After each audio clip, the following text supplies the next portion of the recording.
Oke, apakah slide-nya terlihat? Sudah dok.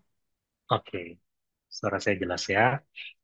Jadi sekarang tadi kan tentang sumbatan jalan nafas nih ya, atas dan bawah, ya tata laksana dan sebagainya. Sekarang kita bicara tentang terapi oksigennya.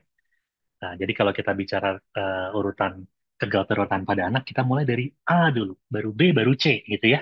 Nah, hari ini kita bahas tadi A, sekarang kita bahas B-nya, breathing.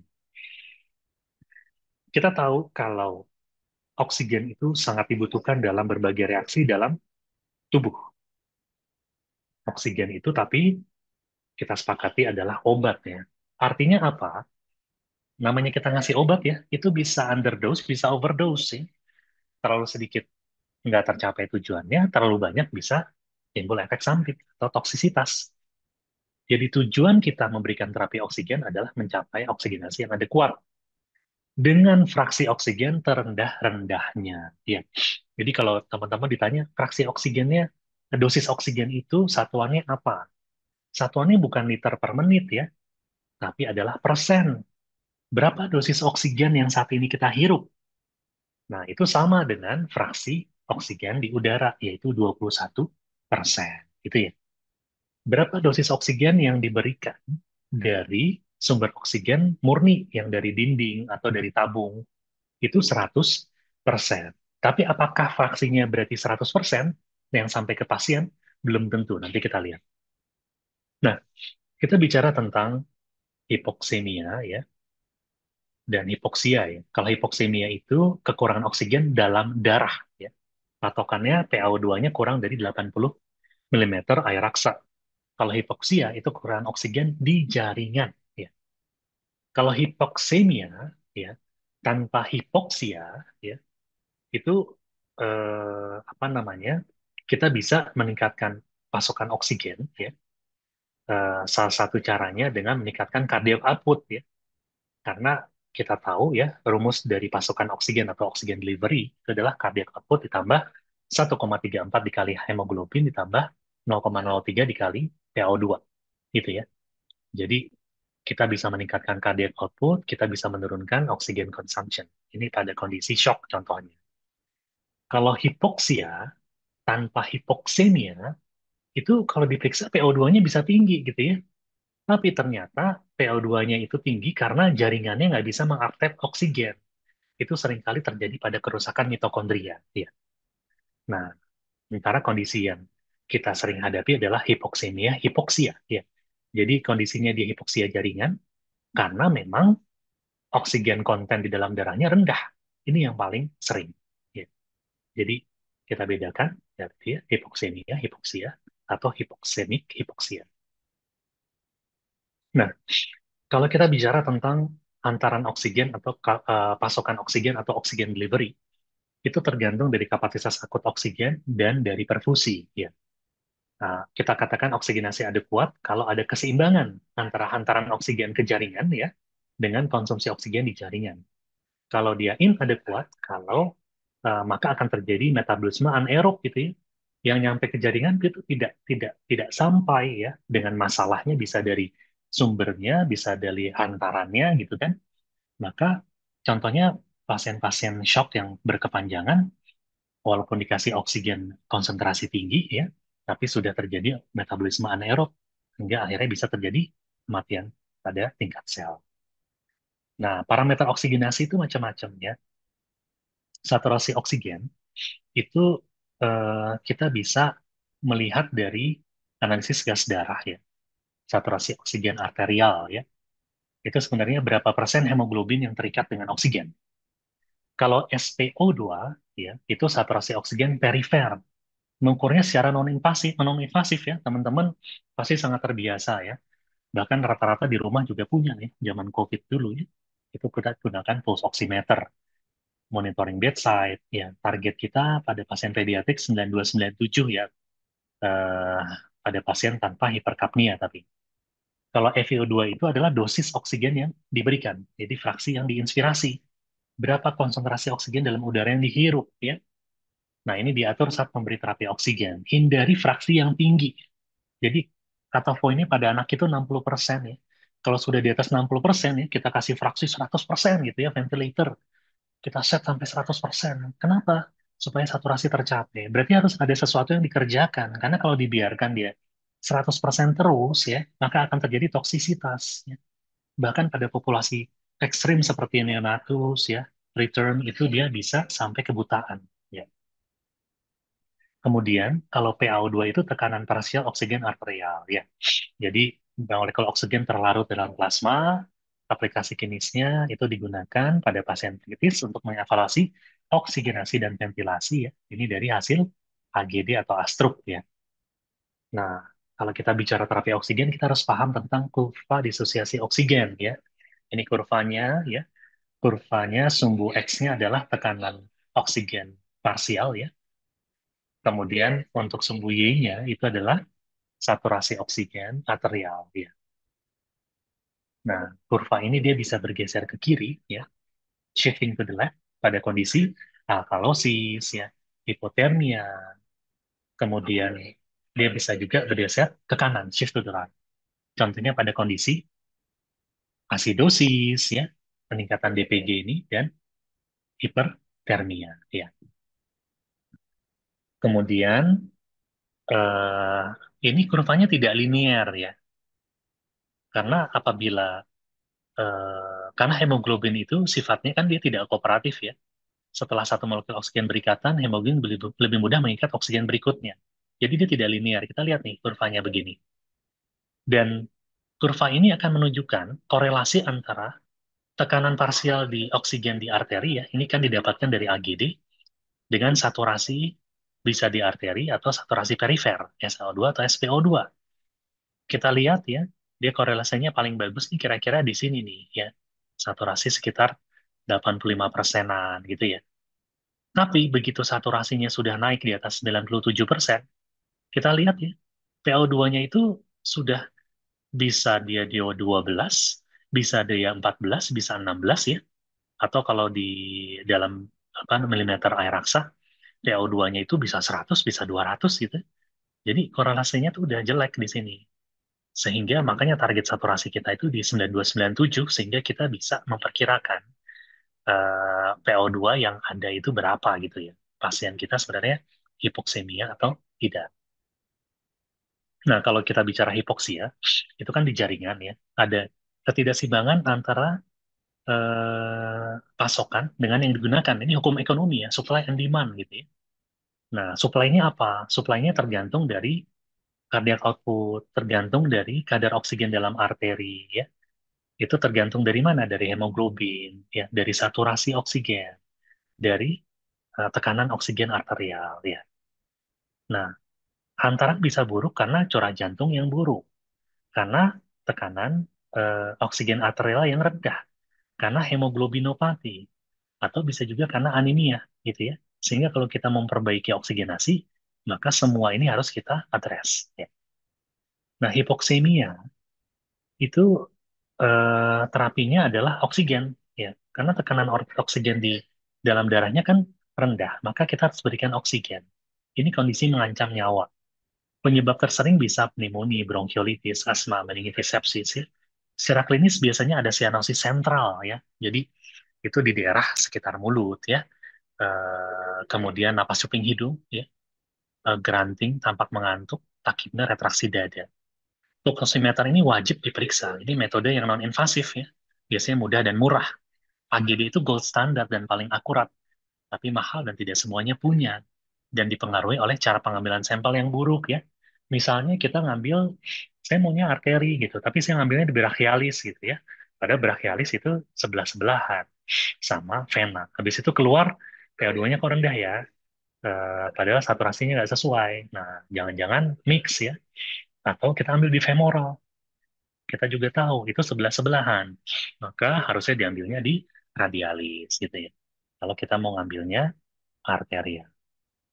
Nah, terapi oksigennya sesuai dengan indikasi. Indikasinya apa? Apakah hipoksemia, ya? Apakah distress nafas? Apakah trauma? Apakah infark miokard? Ya? Objektifnya tentu hipokseminya teratasi, VOB-nya perbaikan, kerja miokardnya ringan. Efek sampingnya tadi, kalau berlebihan bisa kerusakan endotel kapiler, radikal bebas, sampai kebutaan. Kontraindikasi terapi oksigen ada nggak sih? Ada. Contohnya penyakit jantung kongenital. Hati-hati pasien-pasien dengan drug dependent circulation ya. Jadi pasien-pasien PDA besar ya. Pasien-pasien yang memang resiko mengalami lung overflow atau oversirkulasi ke pembuluh darah paru ya. Karena kalau kita berikan oksigen konsentrasi tinggi yang sifatnya adalah pulmonary vasodilator, jadi fraksi oksigen tinggi itu dia bisa menyebabkan pulmonary vasodilator, maka yang terjadi nih, misal pasien dengan PDA dia sesak ya, PDA besar atau VSD besar, ASD besar, CAVSD ya, dia sesak ya. Kemudian kita berikan terapi oksigen, nasal kanul ya, fraksinya mungkin sekitar 40%. Kok sesaknya tidak perbaikan? Kita kasih lagi simple mas atau NRM, fraksinya bisa 80%. Makin berat, iyalah, karena ternyata dia sesaknya karena oversirkulasi pulmoner. Kita kasih oksigen dengan konsentrasi makin tinggi, makin dia pulmonary vasodilator, makin dia flow ke paru-parunya makin tinggi, makin banjir. Maka pasien-pasien ini kita biasanya berikan PIP ya, PEP ya, minimal dengan high flow nasal cannula, fraksinya serendah mungkin untuk tercapai target, dan kita berikan positive and expiratory pressure. Ya. Kemudian pasien-pasien dengan bayi prematur ya, itu target saturasi lebih rendah ya, bisa 8588, bisa 8892 untuk mencegah mencegah retinopati prematoritas atau bronchopulmonary dysplasia. Nah, hipoksemia kalau dia terjadi di SSP ya, hipoksemianya ringan sampai sedang, pasiennya mulai kebingungan ya, brain fog, agitasi, agresif. Kalau berat sudah letargi, penurunan kesadaran. Di jantung, takikardi ya, ektopik, junctional ektopik takikardia, hipertensi. Kalau berat, dia bradikardi, hipotensi. Di respirasi awalnya apnea, takipne, nafas dangkal, nafasnya berat. Kemudian setelah itu dia bisa memburuk kemungkinan beradipne. Kulit ya, kita raba dingin lembab. Kalau berat dia sianosis. PaO2 kalau ringan sedang 60 sampai 80 kan targetnya di atas 80. Kalau berat PaO2-nya di bawah 60 ya. Ini hipoksemia berat. Nah, deskripsinya kalau dia akut, onsetnya cepat kurang dari 6 jam. Contohnya paling sering obstruksi jalan nafas atas yang tadi diskusi kita pertama. Subakut biasa terjadi 6 jam hingga 7 hari, misalnya pneumonia. Berkelanjutan atau prolong 7 hari sampai 90 hari. ARDS ya, yang berkepanjangan, kronis di atas 90 hari, PJB, displasia bronkopulmoner, lintas generasi ini contohnya pada orang-orang yang tinggal di dataran tinggi ya, itu biasanya sudah terjadi evolusi. Nah, tadi kalau kita mau memulihkan terapi oksigen, metodenya mau pakai low flow atau high flow. Kalau low flow, maka oksigen yang diberikan itu akan bercampur dengan oksigen dari udara kamar. Sehingga walaupun tadi kan asal kanul kan kita dapatnya dari disambungkannya ke tabung atau ke sumber oksigen yang 100%. Tapi yang masuk ke dalam inspirasi pasien itu bukan hanya dari nasal kanulnya, tapi juga dari udara kamar. Sehingga nanti fraksinya dia lebih rendah dari itu. Contoh low flow apa? Nasal kanul, simple mass, reservoir mass ya. Reservoir ada non-rebreathing, ada partial rebreathing. Kalau high flow, fraksi yang kita berikan betul-betul sesuai dengan fraksi yang diberikan oleh alat. Contohnya masker Venturi ya, ini udah susah nyarinya nih. Atau high flow nasal cannula ya. Nah, metodenya tergantung usia pasien, tergantung kebutuhan dan target oksigen, tergantung toleransi atau kenyamanan, dan berapa fraksi yang dihirup. Ini contoh low flow yang paling sering kita gunakan ya, nasal cannula, simple mask, atau tadi rebreathing atau partial rebreathing atau non-rebreathing. Nasal kanul untuk pasien pediatrik 2 sampai 6 ya, jangan lebih dari 6. Tapi saya hari-hari itu jarang di atas 4 ya. Biasanya sudah nggak nyaman pasien. Fraksinya antara 25 sampai 40 ya, tergantung berat badan, tergantung pola nafas, tergantung inspirasi dan ekspirasinya. Nah, ini dimasukkan lewat naras anterior ya. Kemudian ini standar indikasinya kebutuhan oksigen rendah hingga sedang, sesak nafas ringan atau nggak ada ya. Misalnya pada shock tadi ya, tanpa pasien tidak dites nafas, tapi dia ada masalah di pasokan oksigen, maka kita tambahkan terapi oksigen. Ya. Atau pasien-pasien dengan terapi oksigen jangka panjang, biasanya kita berusaha winning di rumah sakit sampai ke low flow ini. Kontraindikasi tentu kalau dia sudah berat ya, upaya nafasnya buruk, hipoksemianya berat ya, Kemudian dia mudah digunakan, nyaman untuk pasien, masih bisa makan, masih bisa bicara, tapi kerugiannya tidak bisa mengantarkan oksigen konsentrasi tinggi dan tidak memberikan positive and expiratory pressure. Jadi pada pasien pediatrik seringkali yang dibutuhkan adalah pressure, bukan hanya fraksi oksigen. Ini simple mass ya, simple mass yang diberikan flow-nya tuh minimal 6 sebenarnya ya.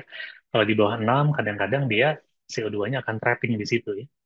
6 sampai maksimal 10, pilih ukuran yang paling tepat ya. Fraksi 35 sampai 50% itu pada kebutuhan flow oksigen yang sedang. Distress nafasnya sedang. Kontraindikasi kalau sudah amnuh, hipoksia berat, mulai nafas buruk tentu jangan. Keuntungannya murah, kerugiannya tidak bisa mengantarkan oksigen dalam konsentrasi tinggi karena maksimal 50%, mengganggu makan dan bicara dan kurang nyaman pada pasien-pasien pediatri. Reservoir gimana? Reservoir itu kalau kita mau memberikan, maka berikan flow yang cukup tinggi, 10-12, sehingga kantung reservoirnya itu terisi, ya, sehingga fraksinya bisa 50-60%. Ya. Itu pada kebutuhan fraksi yang tinggi. Kontraindikasi tentu upaya nafas yang berat, apnea, hipoksia berat. Keuntungannya fraksi bisa tinggi tanpa intubasi ya. Cocok untuk hipoksia berat yang masih bisa nafas spontan. Kerugiannya, eh, walaupun flow-nya kita terus naikkan, tidak meningkatkan fraksi, mengganggu makan dan bicara, dan dia tidak memberikan positive and expiratory pressure. Dia tidak memberikan pressure ya. Low flow ini tidak memberikan pressure. Nah, ini reservoirnya ada non-rebreathing ya, dengan katup satu arah. Ini fraksinya bisa lebih tinggi lagi. Teorinya 8 sampai 100. Tapi biasanya maksimal 80 karena ada kebocoran. Flow-nya kita sampai 15 liter ya. Ini indikasi kontraindikasi dan keuntungan. Kerugiannya lebih mahal, tidak nyaman, mengganggu makan bicara, tidak untuk jangka panjang. Nah, sekarang kita bicara high flow. Ini Venturi ya. Venturi ini kita sambungkan, nanti dia akan memberikan sesuai fraksinya dengan warna yang sudah dipilih ya. Kemudian dia presisi ya, ukurannya berbeda-beda tergantung warna katupnya. Misalnya warna biru muda itu 4 liter per menit dapat 24%. Warna hijau gitu kita pasang 12 liter dapat 60% gitu ya. Kalau perlu menghantarkan oksigen dengan jumlah atau fraksi yang akurat, cocok untuk pasien dengan gangguan nafas ringan sedang, kontraindikasi kalau dia upaya nafasnya sudah buruk ya. Ini keuntungannya kita bisa mengatur fraksi dengan flow yang konstan dan konsisten, bisa dipercaya akurasinya. Tapi dia mahal ya dan tidak nyaman. Ini high flow, ini teman-teman harusnya di rumah sakitnya ada ya, karena pada saat fase pandemi lalu itu di deploy ke banyak rumah sakit, bahkan sampai ke RSUD dan puskesmas ya. Tapi saya beberapa kali kemarin menguji OSCE, sedihnya ada yang menggunakan tiangnya itu sebagai tiang gantungan stetoskop gitu ya. Saking nggak pernah dipakainya sampai nggak tahu ini gunanya apa. Padahal alat ini sangat bermanfaat untuk populasi pediatrik. Dia terapi non-invasif ya, jadi seperti nasal seperti ini. Tapi bedanya dia dihangatkan dan dilembabkan ya, dan alirannya tinggi ya. Kita biasanya mulai dengan 2 liter per kilo. Jadi kalau pasiennya dia 8 kilo, kita mulai 16 liter. Ya. 10 kilo, 20 liter. Tapi nanti kalau di atas 10 kilo, itu 10 kilo pertama dikalikan 2, sisanya dikalikan setengah. Contohnya 15 kilo, berarti 10 kilo pertama kan 10 dikali 2 ya 20. Sisanya 5 dikali setengah, 2 setengah. Berarti 22-23 liter per menit. Ya. Kenapa diberikan aliran tinggi? Karena dia, apa namanya, akan memberikan positive and expiratory pressure pada pasien. Walaupun nilainya berapa kita nggak tahu. Ya. Jadi indikasi kalau fraksinya dia butuh tinggi, ya, bronkiolitis, pneumonia berat, gagal napas ringan hingga sedang masih boleh dicoba nih. Maksimal 60 menit. 60 menit tidak perbaikan, kita katakan gagal high flow intubasi. Gitu ya. Kontraindikasi kalau apnu dari awal tentu nggak boleh, karena ini kan tidak memberikan nafas bantuan, dia hanya nafas spontan pasien. Dia hanya memberikan fraksi dan PEP. Obstruksi jalan nafas tidak bisa. Pasien tidak stabil hemodinamik juga tidak bisa. Keuntungannya ada sistem humidifikasinya, mencegah iritasi, nyaman untuk pasien, bisa menghasilkan PEP, ya, yang ini sangat dibutuhkan pada pasien-pasien pediatrik, terutama bayi-bayi kecil. Ya. Kerugiannya butuh pelatihan khusus, alatnya mahal, ya. Nah, nanti insya Allah tahun depan kita akan melakukan penelitian di Puskesmas ya, penggunaan high flow ini. Nanti dengan konsultasi teleconsult dengan konsultan di RSCM. Jadi ini kita akan coba di Jakarta. Nanti seandainya ada yang tertarik ya, yang bekerja di Puskesmas Jakarta mungkin bisa kontak ke, ke saya. Nah ini CPAP, CPAP ini non-invasif ya, indikasinya kebutuhan oksigen ya fraksi tinggi ya pada pasien-pasien dengan hipoksemia, aortic bronchiolitis, pneumonia. Bisa menurunkan local breathing ya, meningkatkan VQ mismatch ya. Dia memberikan positive and expiratory pressure, menjaga saluran nafas tetap terbuka, mencegah kolaps saluran nafas. Alatnya khusus ya. Ini contoh yang digunakan pada pasien-pasien OSA ya. Jadi yang sering mengalami obstruksi pada saat dia sedang tidur. Nah, sekarang ventilator ya. Ventilator. Kalau yang tadi semua itu terapi oksigennya itu kita masih fisiologis ya. Kenapa? Karena nafas spontan. Kalau nafas spontan itu udara masuk pada saat fase inspirasi di mana tekanan di dalam intratorakal itu tekanan negatif. Tapi kalau ventilasi mekanik itu tidak fisiologis ya. Kenapa? Karena didorong masuk, dipaksa masuk gitu ya. Mesin itu disambungkan ke pasien. Kemudian dia akan mendorong udara masuk sehingga tekanan intratorakal pada saat fase inspirasi adalah tekanan positif gitu ya. Nah, kapan kita menggunakan ventilasi mekanik? Tentu pada saat pasien mengalami respiratory failure. Contohnya apa? Tadi gagal nafas gitu ya. Kalau di stres saja biasanya positioning low flow dan high flow dulu. Kalau failure maka kita intubasi pasang ventilasi mekanik ya. Ini indikasinya. Apne dengan ARES ya. ARES-nya belum tentu kardiak ya, bisa respiratory ARES. Asidosis respiratory akut ya, CO2-nya di atas 50 dengan pH-nya asidosis ya. Hipoksemia berat, PO2-nya kurang dari 60 dengan fraksi sudah 60%. Insufisiensi pernafasan yang kronik dengan kegagalan tumbuh kembang. Kadang-kadang kita indikasi juga. Perubahan status mental ya, pasien koma, GCS-nya rendah, di bawah 8 ya. Kalau pakai skala AVPU berarti response to verbal stimuli, itu biasanya dia kesulitan menerangkan jalan nafas. Jadi akhirnya kita intubasi untuk menjaga potensi airway. Pasien tidak mampu melindungi jalan nafasnya. Contohnya apa? Distrofi neuromuskuler, insufisiensi pernafasan pada sindrom Guillain-Barré, ya, GBS. Kemudian distress nafas berat dengan tanda kelelahan dan peningkatan kerja nafas, insufisiensi jantung atau shock. Ini indikasi tujuannya tentu memberikan ventilasi oksigen yang adekuat, mencapai tidal volume yang memadai. Memadai itu berapa? 5 sampai 8 cc per kilo ya. Jadi kalau pasien kita 10 kilo, tidal volume cukup 50 sampai maksimal 80. Jangan kemudian dibuat tidal volume sampai 100, 150 ya. Setelah itu pasiennya overventilate ya, bisa barotrauma, volutrauma. Ini bisa meningkatkan compliance paru, mengurangi kerja pernapasan, mengurangi lung injury ya. Modusnya apa? Kita bisa dengan positive pressure atau negative pressure. Negative pressure itu yang iron lung. Zaman bahela ya, pada saat pandemi polio, maka itu ada ventilator yang dibawa ke rumah, namanya iron lung. Sampai sekarang masih ada satu atau dua pasien yang menggunakan ya, yang dia lolos dari pandemi polio itu. Sebagian besar sekarang menggunakannya positive pressure. Itu ada yang volume cycle, ada pressure cycle, ada time cycle. Kalau pressure cycle itu misalnya pressure control, pressure support, PEP, CPAP, BiPAP ya. Kalau volume cycle misalnya dengan assist control ya, synchronized intermittent mandatory ventilation ya. Ini dengan volume cycle ini ada. Nah, pahami dulu definisi dari parameternya. Tidal volume itu volume udara yang diberikan pada setiap kali pernapasan. Minute ventilation, tidal volume dikali RR. Fraksi, berapa persen oksigen yang diberikan ke pasien. PEP atau positive and expiratory pressure, tekanan akhir di akhir ekspirasi, tekanan di fase akhir ekspirasi ya. Tujuannya meningkatkan oksigenasi, mencegah atelektasis. Biasanya antara 10 sampai 15 ya. Maaf, pada PEP pada pasien pediatrik kita mulai dari 5. PIP kalau ini maksimal. PIP itu tekanan maksimal di fase inspirasi. Inspirative time, durasi fase inspirasi. Berapa waktu dihabiskan ventilator mengalirkan udara ke pasien setiap kali nafas ya. Expiratory time, durasi fase ekspirasi. Nah, ini berapa ekspirasi? Kalau ekspirasinya kan pasif ya. Biasanya kita biarkan pasien untuk mengeluarkan nafas sendiri. Inspirasinya aktif. Ini kalau pakai ventilator mekanik konvensional. Nah, ingat kalau ventilasi mekanik ada kurva ini ya. Itu ini adalah trigger ya. Ini adalah limitnya, dan ini adalah cycle-nya. Trigger itu sinyal memulai proses inspirasi.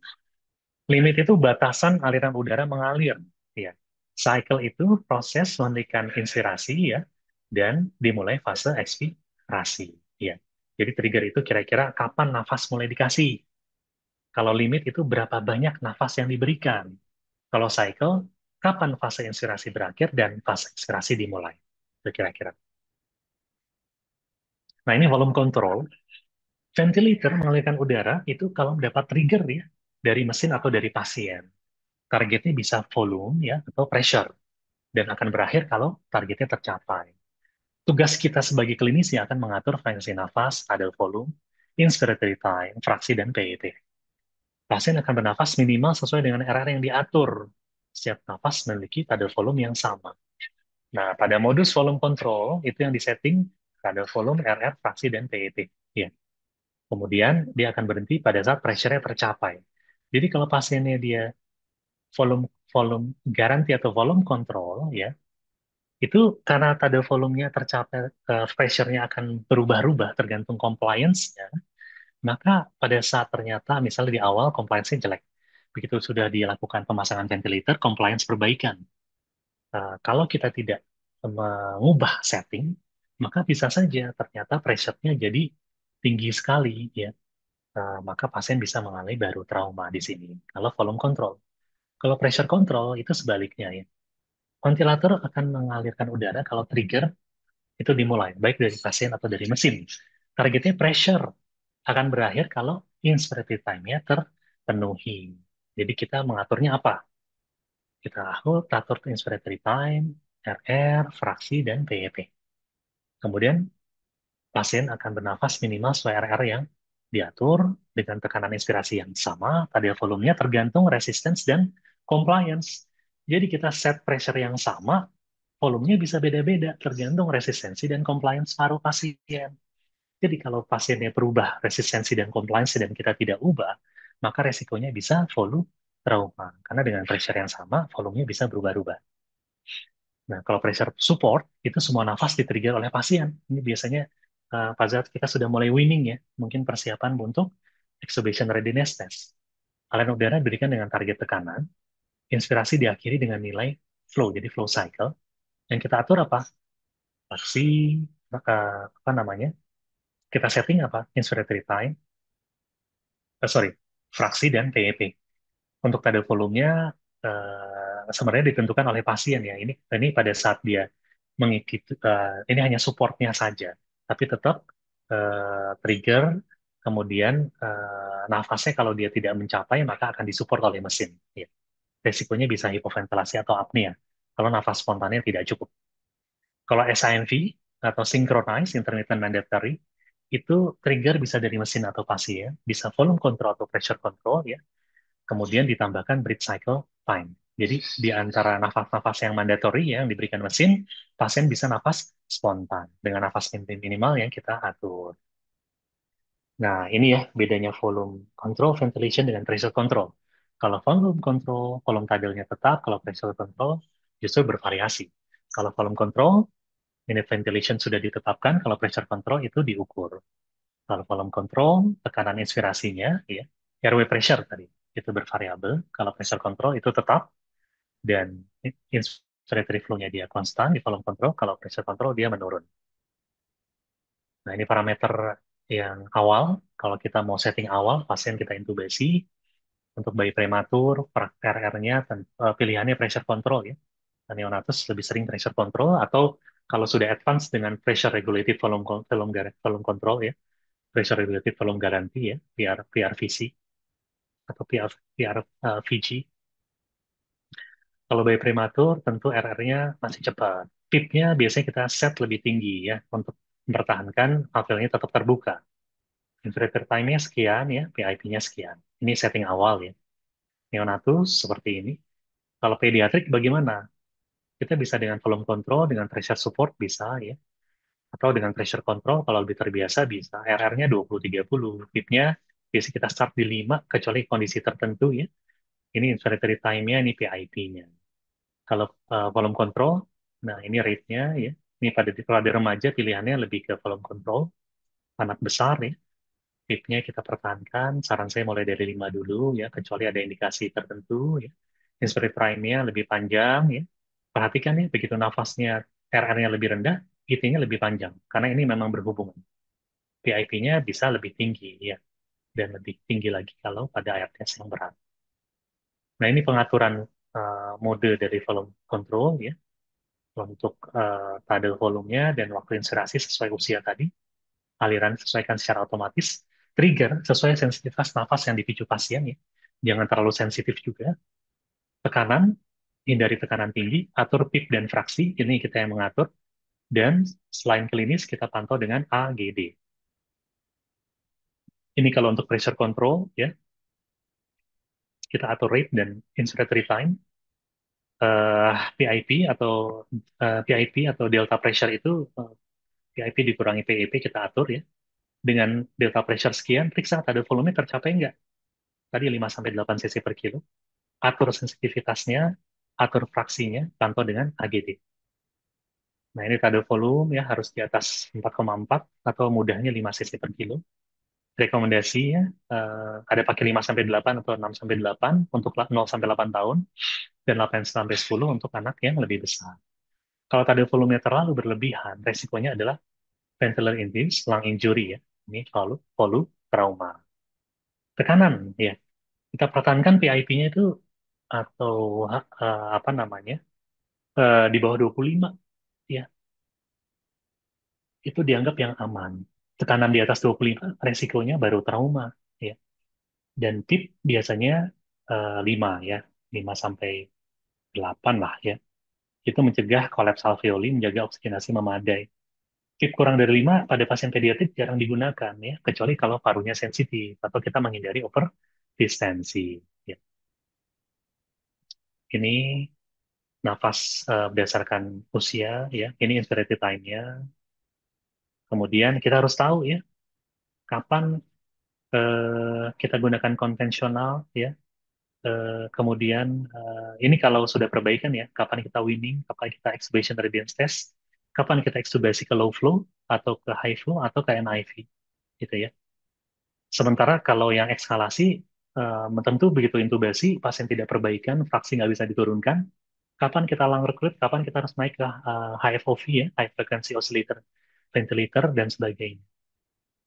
Nah, ini untuk winningnya, tentu pertama, kapan kita winning kalau penyakit dasar sudah terobati. Pasien pneumonia, ya, biasanya kan 5 hari, 7 hari perbaikan. Tentu sebelum perbaikan jangan di winning dulu ya. Kemudian pasien pasca apa operasi, kalau pasca operasi kira-kira parunya nggak diapa-apain, ya tentu kita bisa ekstubasi cepat gitu kan. Nah, fungsi respirasinya perbaikan dengan target ada volume tercapai, kardiovaskular stabil, cara elektrolitnya cukup. Ini faktor-faktor yang mempengaruhi winning ya. Kita bisa gunakan spontaneous breathing trial atau extubation readiness test ya. Untuk winning ini, lihat kondisi klinis, kapan ventilator setting yang kita gunakan ya. Mungkin kita gunakan PS dulu ya, atau SINV dengan PS. Kita prediksi dia bisa lepas atau enggak, protokolnya bagaimana, dengan extubation readiness test kita nilai mulai dari atas ke bawah ya. Anaknya udah bangun atau belum, nafasnya gimana, WOB-nya bagus atau enggak, kardiovaskular baik atau tidak ya. Kalau kira-kira butuh di dukungan setelah eksubasi, kita eksubasi ke NIV. Baik, terima kasih banyak.